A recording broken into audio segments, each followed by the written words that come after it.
Juga melihat rentetan kasus yang terjadi selama sebulan terakhir seperti yang kita saksikan tadi ya. Kita akan langsung bahas mengenai hal ini pemirsa. Sudah terhubung bersama kami ada Maman Suherman, kriminolog, dan juga kemudian ada Kang Rashid, pendakwa sekaligus juga founder dari Musafir Center Indonesia.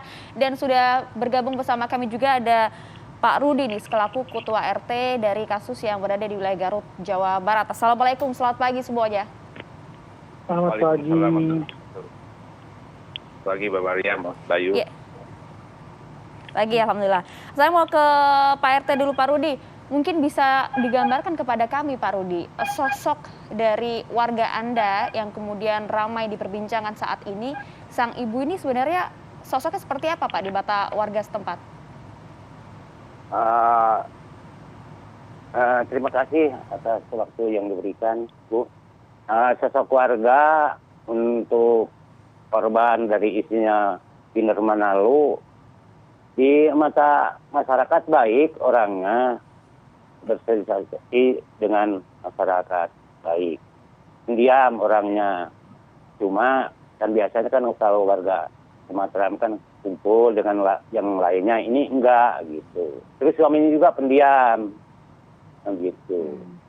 Pendiam, tapi ya, terkadang kan istrinya itu juga sok curhat gitu, Bu.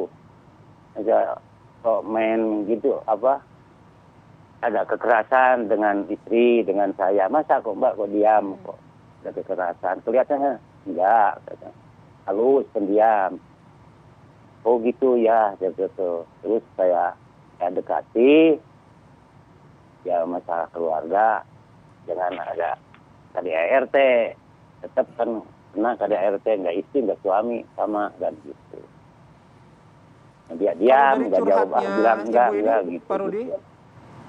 Gimana, Bu? Kalau dari curhatnya si ibu ini KDRT-nya sudah lama, Pak?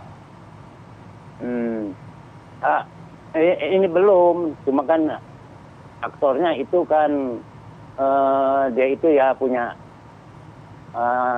bini lain ya kan gitu, itu suaminya karena gitu. Saya ada keributan, terus kan saya itu kan cerai gitu, sehingga kan kamu istrinya nggak terima, punya kenalan perempuan lagi suaminya sambil gendong anak, terus anaknya yang kedua yang paling kecil, terus yang besar saya diambil ke rumah saya. Nah itu kan aku shock itu anaknya itu kan gitu, sehingga kan brutal setiap korban itu ada gelas pecahkan di meja, ada piring pecahkan, mulut tusukan, terus saya kan tangkis diamankan gitu. Nah, takut hal yang tidak diinginkan, terus saya dikasih nasihat, Pak terus Rudi, suaminya kalau keluar untuk gitu. Gimana, Bu? Pak Rudi, kalau untuk anak-anaknya sendiri apakah juga dikenal sebagai sosok yang pendiam juga, Pak? Anaknya enggak, justru dia anaknya itu gaul. Anak yang pertama itu kan baru masuk TK, Bu, umur 5 tahun. Yang kecil baru 1 tahun itu. Oke. Mereka tinggal di sana sudah berapa lama ya, Pak Rudi? Itu kan pindah-pindah. Itu kan kontrak. Tadinya di RT 3, 2 tahun. Terus pindah ke RT saya 2 tahun jalan ini, Bu. Ya, Pak. Okay. Memang si suaminya kerja di luar kota, betul ya, Pak? Iya, kalau laporan ke saya mah mau ke famili katanya. Itu kan USIPA. Itu katanya laporan ke saya mah ke familinya, ke kakaknya di Bandung. Setahu saya kakaknya itu di Majalaya. Ternyata kemarin di integrasi di mana, di Polsek, katanya dari Tanjung Sari, wilayah Sumedang. Terus Pak Rudi, awal mula diketahuinya bagaimana ya, Pak ya?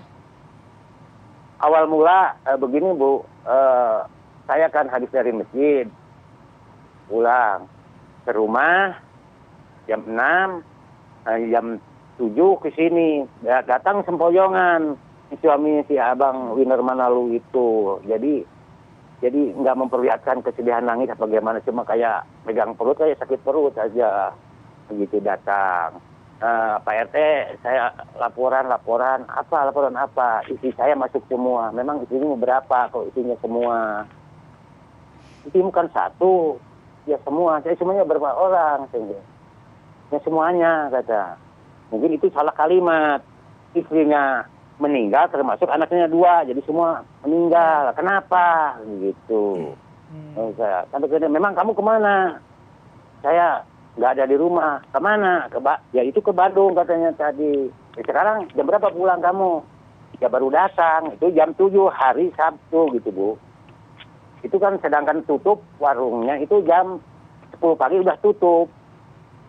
Kamu berapa? Jam berapa berangkat ke Bandung? Jumat pagi. Kata izin istrimu.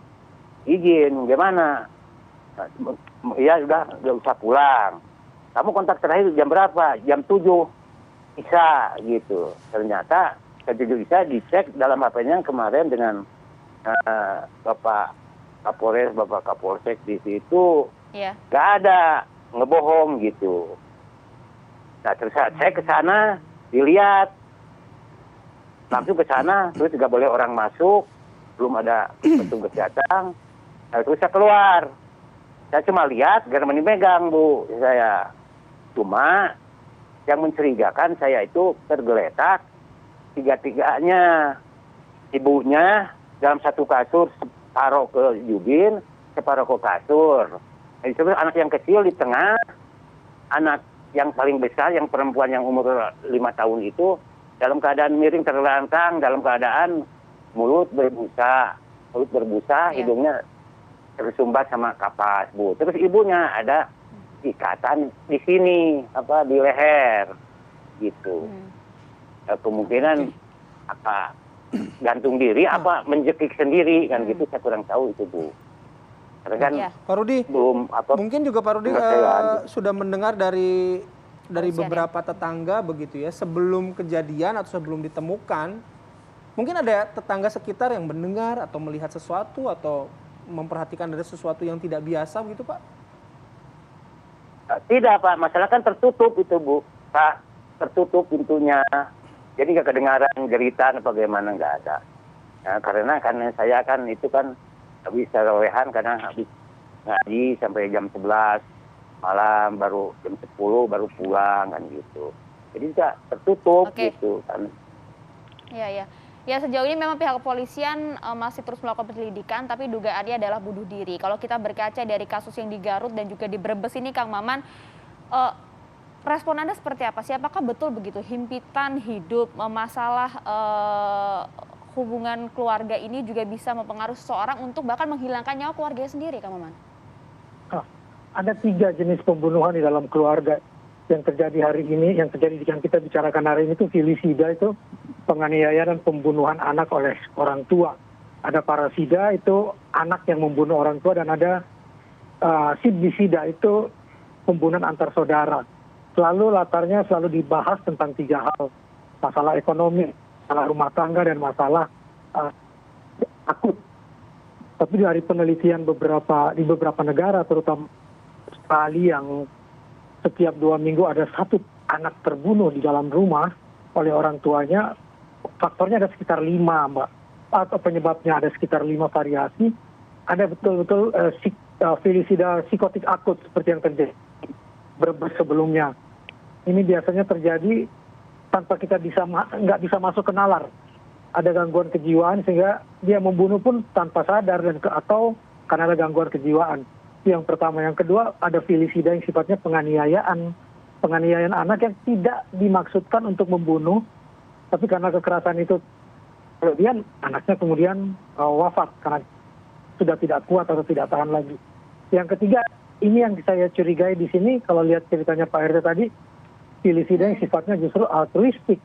Dia tidak ingin anaknya menderita karena perpecahan di keluarga. Dia tidak bisa membayangkan kalau nanti rumah tangganya rusak, rumah tangganya berpisah, lalu anaknya bagaimana hidupnya.